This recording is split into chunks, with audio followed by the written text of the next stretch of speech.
Hi, good morning, and commissioners. It's very nice to see all of you today. Very excited. We've had a long journey through this process, and I'm really happy to be able to stand here with you and with the group of people that are here to celebrate the fact that we've come so far. I am very happy that we're going to be able to look ahead to next year in a positive light. However, I am a little concerned about the talk that we just experienced. I do agree with the previous speaker. I believe it should be a fee that is assessed to all groups, and I believe it's a one-time assessment. I think it's something that the idea is to keep it truly independent and to have everybody involved part of the process. So in saying that, I just want to again thank all of you, and I look forward to working with you in the new year on all these various projects and nuances, and as it stands, it's a great thing. So excuse me, thank you. Thank you. Jason Shields and Dennis Lip to the other microphone. Good morning, Commissioners. My name is Jason Shields, member of the 912 South Florida 912 group. First of all and foremost, thank you so much for working so hard and diligently on this process. We know it's been a very long and tedious for you, and I think before the little ideas that came up at the end, I think we totally are in agreement, and we're very happy with where we are today. So I just wanted to say thank you for your time. I do need to make one quick comment to Commissioner Taylor. With all these meetings, it's definitely clear that you have a little difficulty letting go of that 100% independent, and I can respect that as well. But again, I say, and I've said this from day one, if nobody's doing anything wrong, you'd have nothing to worry about. So thank you so much for your time. Dennis Lip and Ken Lassiter. Good morning, Commissioners. This is a momentous day. I really appreciate Robert Weissman's work, Brad Merriman, the staff, attorneys, Lenny, and Denise. I think we have really come a long way. But like other speakers have said, I think I'm a little distressed over this price of freedom that we're placing on this. And to look at the public in the eye and say, well, we've decided to make these little changes on the fringes, and then have something come out later that would be devastating to this county. I mean, we've come a long way, and this commission has come a long way, and I appreciate that. But let's let it get started first before we start nipping at the fringes, because we really can't put a price on integrity, can we? We can't put a price on your good name, can we? So I think we need to take what staff has come up with. They come up with a great idea.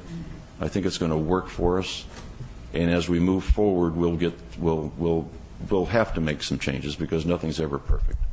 And thank you very much for getting this done. Thank you, Ken. Good morning. My name is Iris Scheibel, and I'm from Palm Beach Gardens. And today I'm speaking both as a member of the 912 group as well as the South Florida Tea Party. First, I'd like to address what Jess was bringing up in terms of firing.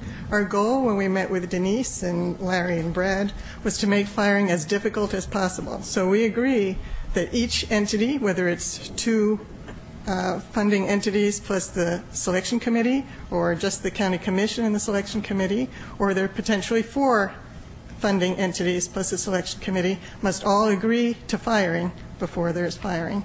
And if I'm understanding it correctly, then we're in support of that.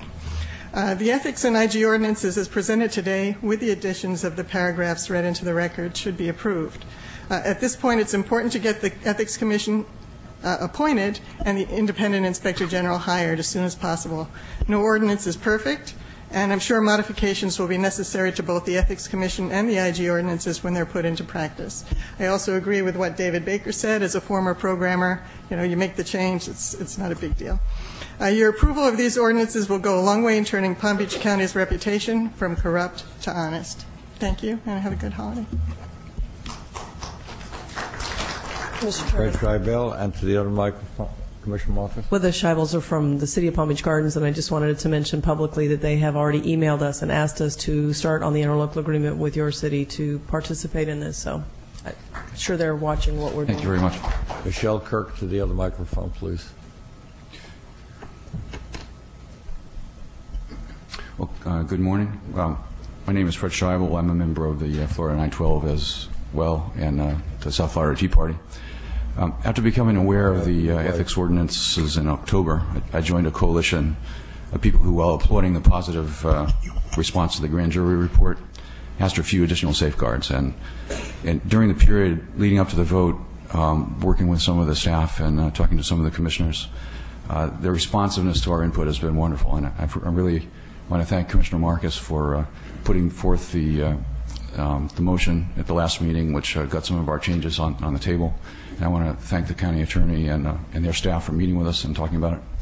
I've really been impressed with the responsiveness on this. And nothing is ever perfect, but I think what's on the table right now is very close to that. And let me just say a couple of words about some of the comments that were brought up this morning. For Commissioner Taylor, I think by putting a for cause clause in there, I think it would get to the heart of what this is trying to do, which is to have someone who can look at all the things in the county, not having to worry necessarily about where it's going to lead. That'll kind of come out in the wash later, and I think that would corrupt it if you did that.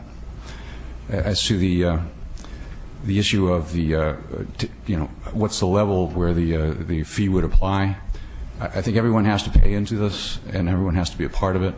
And if you start chipping away at it, again, it is just a programming thing. Whatever the Inspector General is going to find in its first year, I think the Miami Commission saved an awful lot of money for the county, probably a lot more than it cost to collect the funds. And so I think it's probably a good investment to make. And lastly, to Commissioner Santa Maria, I would say that I kind of looked at all of the different ways that the county staff were trying to figure out how the independent funding agencies could come in here and have a say at the table. And I think what they came out with now, I think, is pretty good. And 75%, 25%, I mean, at some point, if there's more than one funding entity, you want to have everybody have a say, and you don't necessarily want to corrupt the overall approach of having a very difficult time in removing an Inspector General. So thank you very much. Okay, we have Michelle Kirk to one microphone and Sharon Waite to the other one. Hi, good morning. Just like everyone else today, I'd really like to start by thanking everyone on this commission. I've met a few of you personally, and I know you've worked really hard on this particular issue. It's a big issue to get it right. And as a member of the public, it just is going to really help with relations, knowing that we have your respect, that you would work with us and listen to our concerns. It probably feels like an early Christmas present to you all. I've been to these meetings, and you usually don't get that much praise one after another, so Merry Christmas to everybody. But thank you very much. I do have one slight concern, again, with Commissioner Taylor. With all due respect, I am very concerned about a feeling of restriction, because to me it would be similar to telling the IRS they can't audit you randomly. It just seems like that would be the whole purpose, to find things that are off or wrong, and that I just don't understand again why that would be an issue. But thank you very much to everybody for all of your hard work again, and Merry Christmas. We'll see you in the new year. Thank you. Commissioner Taylor. Thank you.